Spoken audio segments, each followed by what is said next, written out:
lorsque le général de Gaulle, le 18 juin 1945, lors du défilé de la victoire, remet symboliquement la croix de compagnon de la libération à Sidi Mohamed Ben Youssef, futur Mohamed V, le geste est fort symbolique.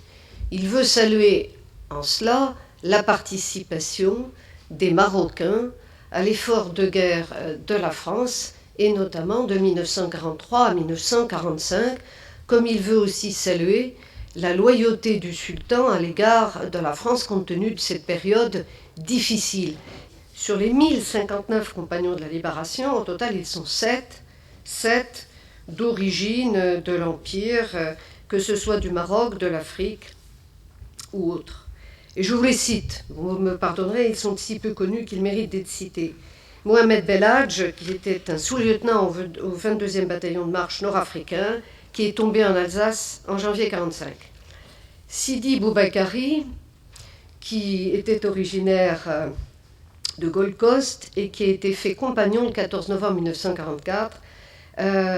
alors qu'il avait été tué, probablement, on n'a pas de renseignements, mais lors des combats d'El Alamein, où vous savez que les forces britanniques ont associé au combat contre l'Afrique corde romaine des Français libres dont il était. Alors, je m'attarderai sur Dominique Cosseillot, qui était un tirailleur du bataillon de tirailleurs sénégalais, et qui, du Congo, a rejoint la France libre. Et symboliquement, le général de Gaulle lui remet la croix de la libération à Brazzaville le 14 juillet 1941, et c'est le premier Africain décoré par le général de Gaulle. Paul Koudou-Saragne est un autre tirailleur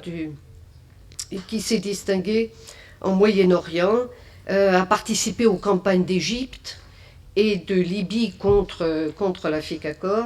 et lui également est décoré de la croix de la libération par le général de Gaulle,